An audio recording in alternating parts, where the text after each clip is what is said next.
Hey bees! I'm Marie from Humblebee and Me, and today we are making a lovely tinted cranberry lip balm. So this is just perfect for the upcoming holiday gifting season.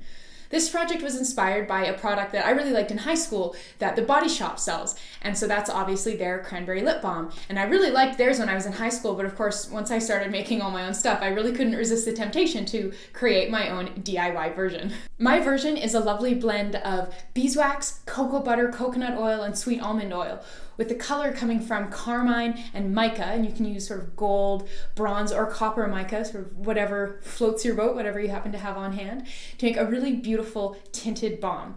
And then for essential oils, it's mostly peppermint with a hint of some sort of cranberry sauce spices. So there's a little bit of cardamom, a little bit of clove, and a hint of bergamot in there. So it's not just plain old peppermint, but sort of cranberry sauce peppermint.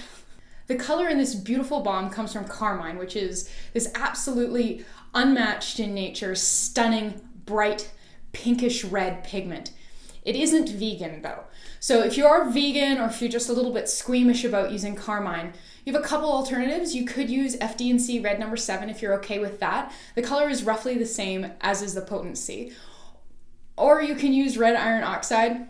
It's definitely not the same color. I've actually made another tinted lip balm video where I used the red iron oxide instead of carmine so that you can see.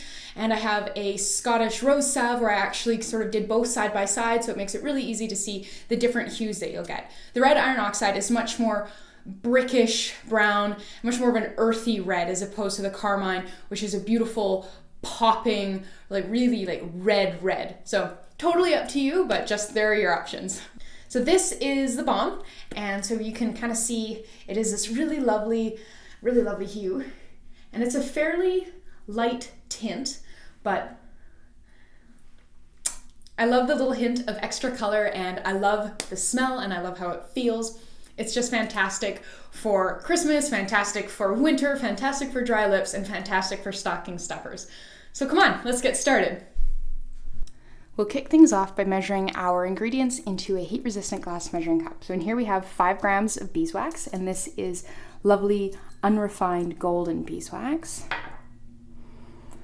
In here we have 6 grams of coconut oil.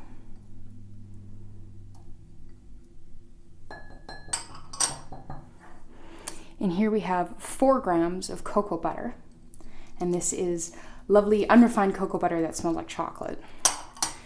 And in here we have 10 grams of sweet almond oil.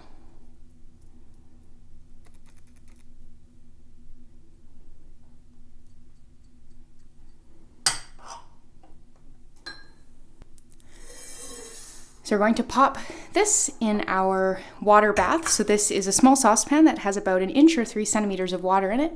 And I'm going to go put this on the stovetop over medium-low heat for about half an hour to melt everything through.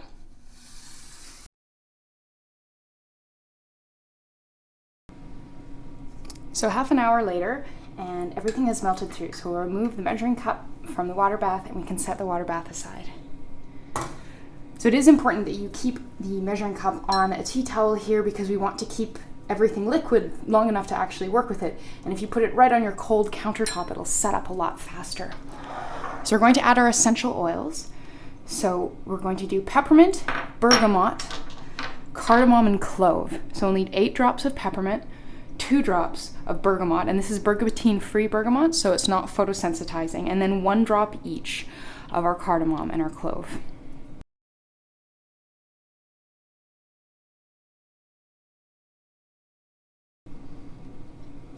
And now we're going to add our pigments. So we're using some carmine and some gold mica. So you can use powdered carmine or liquid carmine. I use liquid carmine in the recipe on my blog, so I'm using powdered today just to mix things up.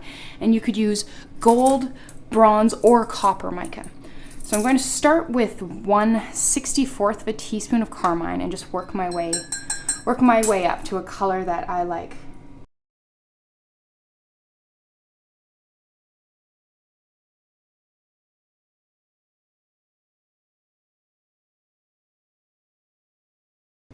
So there's still some clumps in there, but I'm going to add our mica now, just so that we can make sure everything's getting thoroughly blended. So I'm going to do a 32nd of a teaspoon of gold mica.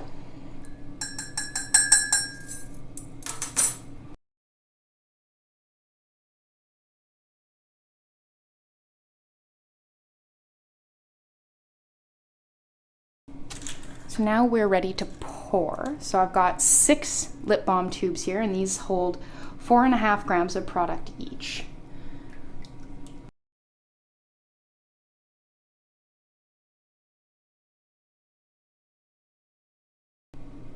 All right, just about perfect. And so I'm going to stop there with a little bit of product left in here because there's just a couple little specks of carmine that haven't fully incorporated, and we don't want to have that last tube be gritty. So we'll just sort of leave that as the sacrifice for the pot, as it were. And we'll leave those to set up. While we're letting the lip balm set up, we can do a quick color check of the leftovers and start our cleanup. So now that this is cool enough, it's actually still quite warm, you can kind of get a color check there. And so you can see that this is a nice, lightly tinted lip balm. And so to start our cleanup, you're going to want a paper towel. Just wipe everything down. And so it's best to do this while everything is still reasonably warm. Everything just, comes up a lot easier while everything is still relatively soft.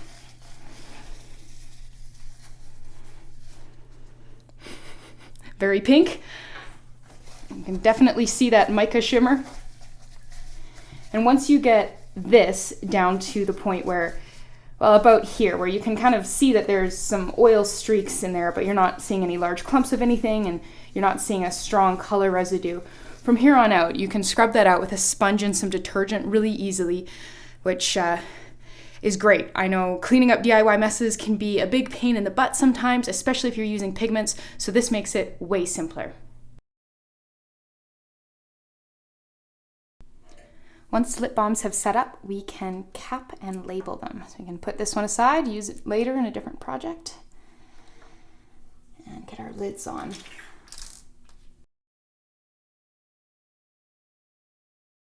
You want to take any that have spilled, where you've spilled down the side here, and just wipe them off, because if there's any oil on the tube, your labels really won't stick very well. But it looks like I was surprisingly neat and tidy with this batch. And I've got some labels here that I've prepared ahead of time. So I'll put the links for this label paper in the description box below, so you can buy it yourself if you're interested. I know lots of people really love the way these craft labels look.